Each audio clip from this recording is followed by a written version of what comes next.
Good evening, I'm Keisha Betts with the CTV News Update. The Prince George's County Council seated its newest member this morning. He is lifelong resident Edward Burrows. Byron Scott has our story. The swearing-in was held at 10:45 this morning. Burrows is now the youngest member ever of Prince George's County Council. I, Edward Burrows III, do solemnly swear. do solemnly swear. With his grandfather holding the Bible and surrounded by his family, Edward P. Burrows III was sworn in this morning as the new council member for District 8. Congratulations. Thank you. How do you feel? I'm just so honored to have been elected to this position. Looking forward and excited to serve. Burrows says he has several priorities, including economic development for all residents. And I hope to work on issues to uplift our young people in crisis on this council. I know that's important to the chairman. Chair Hawkins and I talk all the time. And we see eye to eye on so many issues. I know that's a passion of his, and that's certainly a passion of mine. Among those at the ceremony this morning was Congressman Steny Hoyer. Ed, you come at a troubled time in the politics of our country. This is a time when we really need to work together to bring people together, to respect one another, to lift one another up, to listen. Burrows is a lifelong member of the county. He's a graduate of Crossan High School and the University of Maryland, Baltimore County. I'm here today to celebrate Ed, to celebrate his perseverance, his passion, and to remind each and every one of you that he is someone who is an example of the ultimate measure of a man. Burrows was the longest serving member of the Prince George's County School Board. At times he was a vocal critic of the Democratic establishment. It's not likely that his days of making waves are over. And so I want to thank every member of the council. I look forward to working with every member of the council. Following the swearing in, the council held its first session with Burrows as a member. In Largo, Byron Scott, CTV News. Burrows replaces Monique Anderson Walker, who stepped down to run for lieutenant governor. A fire destroys a home in Bowie this morning. It happened just after 3 a.m. in the 13,000 block of Youngwood Turn.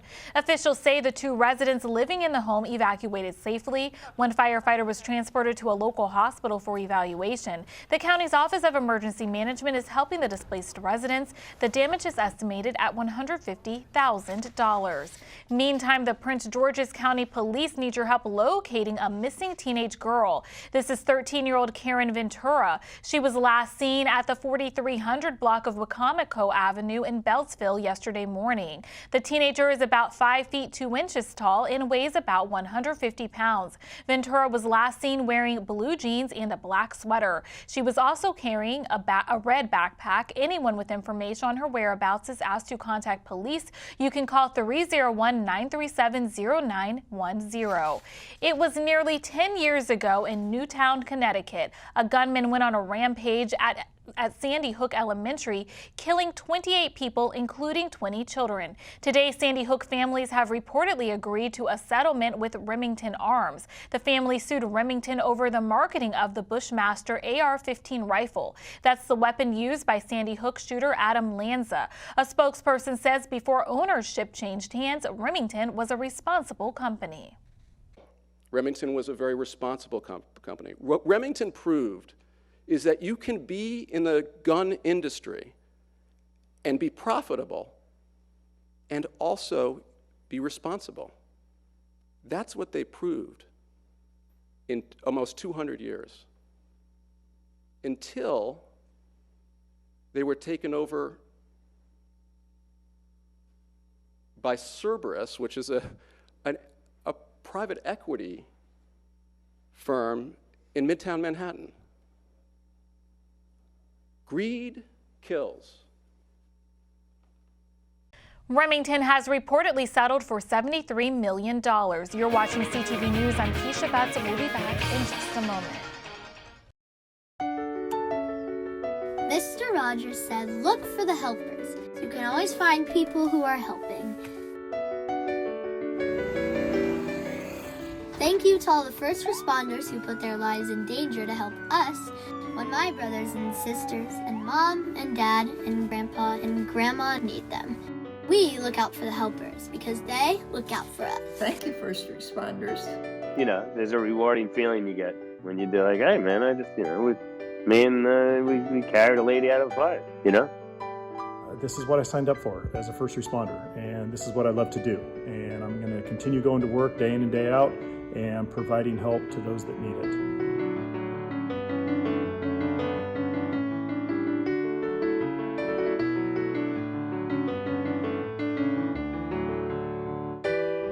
Thank you, first responders. Thank you, first responders. We need you. We wanted to let you know how much we appreciate you. Thank you, first responders. Thank you, first responders. Love you. Mwah. Be safe, look after yourself, and look after one another. Thanks.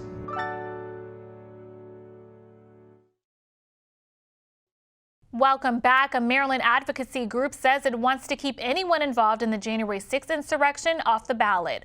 Our Revolution Maryland is calling for the State Board of Elections to investigate Delegate Dan Cox and his actions on January 6th. Dan Cox is a Republican candidate for governor. The group says Cox chartered buses to the January 6th Stop the Steal rally, and during the breach of the U.S. Capitol, Cox tweeted, quote, "Pence is a traitor." It raises a lot of questions. And the voters in this state need to be aware of exactly what the candidate did as a delegate to support clearly and fan the flames of a very, very dangerous, frightening situation that put in a lot of people's minds, the old adage, it can't happen here. Yes, it can. Our Revolution is asking for an investigation before the primary election. Well, here are the latest COVID-19 numbers for our area. The state health department has confirmed 443 new cases. The positivity rate in Prince George's is at 3.07%. 13 Marylanders have died of COVID-19 since yesterday. 715 people remain hospitalized. Montgomery County residents will not be required to wear masks starting next week. The mandate will expire on February 21st. County lawmakers met this morning on the issue. During the meeting, the county health officer had a message for Montgomery residents, and that was, if you're not vaccinated, wear a mask. The FBI says con artists are preying on vulnerable people on the internet. They often target people looking for romance on social media and online dating sites. The agency says seniors are victimized most often. The FBI has received more than 7,600 complaints of romance scams involving seniors, totaling almost $450 million.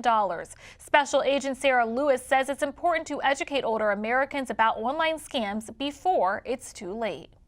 Another warning sign is they will constantly have excuses as to why they need your help, why they can't access their own money, why they need you to do things for them.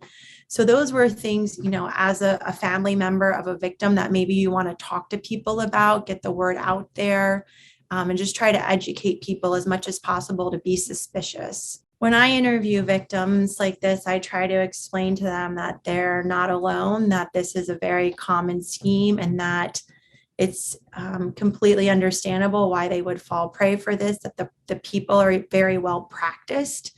They have scripts. Lewis says residents can file a complaint by visiting the website on your screen. And we'll be back with more news in a moment. Stay tuned.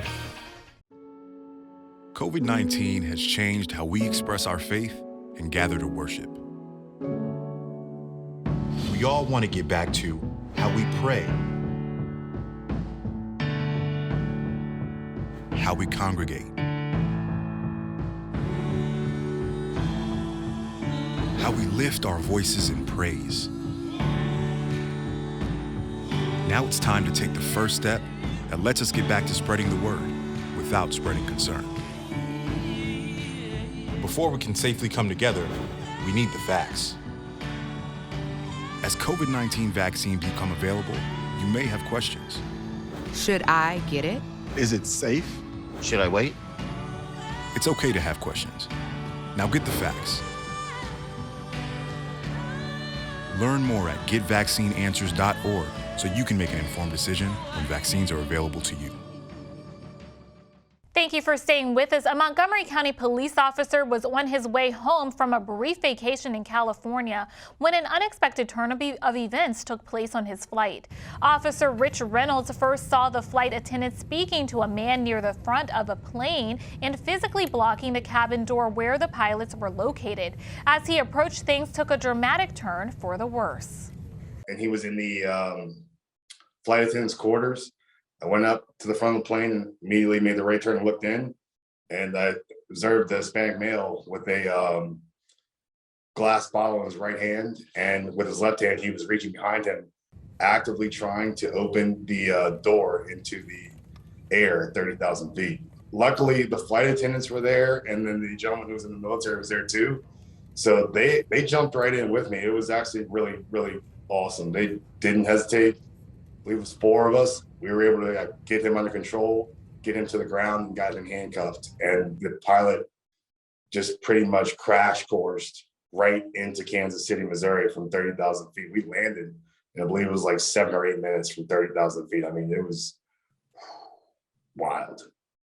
After landing, Kansas City police questioned passengers and crew for 3 hours. Grateful passengers then headed to an airport bar where they celebrated their safe landing, all while watching the Super Bowl.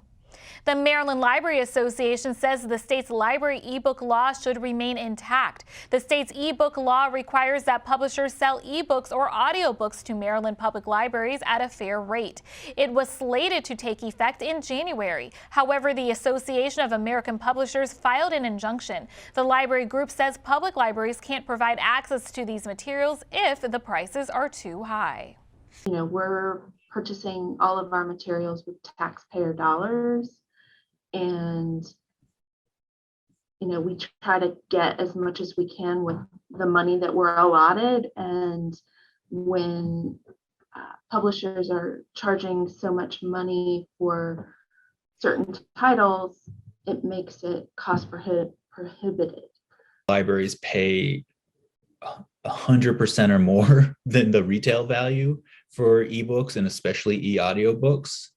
And with that, you're not, you would think, okay, so I'm spending $150 for this James Patterson book. That means I should be able to give it to all of our patrons, but that's not how it works. It still is, it's what they call a one license, one user model. So you spend $100 for an audiobook, but still only one patron can have it at a time. And so you have to, just like a physical book, order more and more copies, which obviously puts an incredible strain on any budget. Federal Judge Deborah Boardman is set to rule on the lawsuit. You can now set aside bulky trash for pickup in the county without an appointment. The new curbside collection starts this week. Prince Georgians can set out 2 large items with their regular trash on pickup days. Some of the available bulky items include doors, cabinets, and mattresses. If you don't have bulky items, you have the option of placing small household items in 2 large trash bags. Well, let's get a quick check on our 3-day weather forecast tonight. Mostly clear with a low around 28. Wednesday cloudy with a high near 54. Thursday mostly cloudy with rain expected in the afternoon. Daytime temps reach a high near 66. Friday mostly sunny with a high near 54. And now for the community calendar, calling all District 6 parents, join school board member Belinda Queen and other representatives from the county for a town hall on school safety. Parents will learn about resources and tips for a safe environment for students. The virtual meeting takes place tonight, February 15th at 6 p.m. Log in using the Zoom information on your screen. For more information, email yolanda.monroe@pgcps.org. You can also call 301-952-6115. And that wraps up our CTV News Update. I'm Keisha Butts. Have a good night.